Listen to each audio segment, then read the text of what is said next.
It is 9:18. Ida B. Wells spent her life fighting for racial justice, from a teenager to pioneering journalist to anti-lynching crusader. And there's a new biography detailing her impact on Chicago and the world. It's called Ida B. the Queen, The Extraordinary Life and Legacy of Ida B. Wells, and it's written by Michelle Duster, the great-granddaughter of Ida B. Wells. She took her own journey of self-discovery and activism as she followed the footsteps of her ancestor. And Michelle Duster joins us live. Thank you so much for being with us. Good morning. Oh, wow. Thank you so much for having me. So, Michelle, talk about this. Growing up, we've all heard the name Ida B. Wells. I can't imagine living with that as your family legacy. Do you feel pressure to be even more involved than your great-grandmother was? No, well, my great-grandmother, Ida B. Wells, was an incredible role model of a Black woman who refused to be quiet. She always held her head high, and she challenged systems in order to make the world a better place for everyone. And I hope when people read Ida B. the Queen, they will be inspired by what they can do.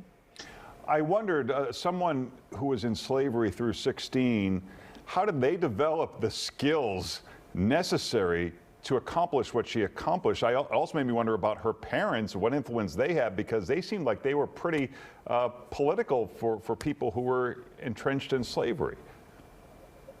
Right. Well, my great-grandmother, Ida B. Wells, was born into slavery in 1862, but she grew up. The Civil War ended when she was 3. So she did not grow up during slavery like her parents did. But her father took the full advantage of all of the opportunities that were available after the Civil War during the Reconstruction period.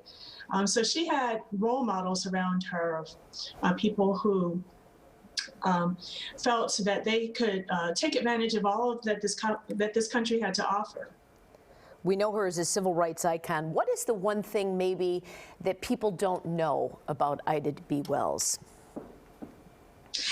I think the one thing that people don't know is that she did not like to cook, which might not be shocking because she was really busy, in meetings and speaking and founding organizations. But yeah, we don't have any family recipes, unfortunately, in our family to pass down from that. What can you tell us about her tactics that worked and didn't work in her time, and comparing them to today with Black Lives Matter, the tactics that maybe work and that don't work? Well, my great-grandmother, Ida B. Wells, definitely spoke truth to power. She used journalism as a form of activism in order to expose domestic terrorism that was happening at the time. And I think, what's happening today is in her vein, where we're trying to make sure that people understand the truth in order to fight against systems and impact change. Let's talk specifically about her impact here in Chicago. And was it mostly journalism? I know she founded the first all-black suffrage club here.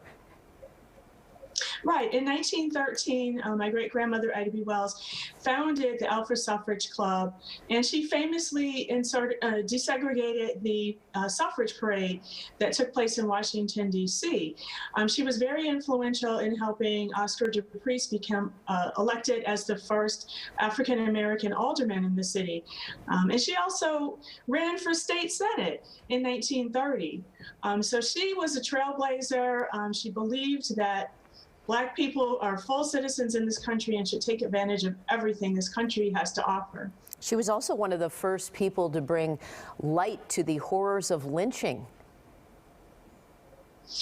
Right. I mean, that's how she started as a civil rights activist, when she exposed lynching as domestic terrorism. And she used her journalism as activism to document and chronicle all of the lynchings that were taking place in order to build a case that this is domestic terrorism and it needs to stop. Well, it's great that you wrote this book about her, and it's got to be quite a legacy in your family. Once again, the book is called Ida B. the Queen, The Extraordinary Life and Legacy of Ida B. Wells. You can get more information at mldrights.com. Michelle Duster, pleasure to talk to you. Thanks for being with us. Thank you so much for having me.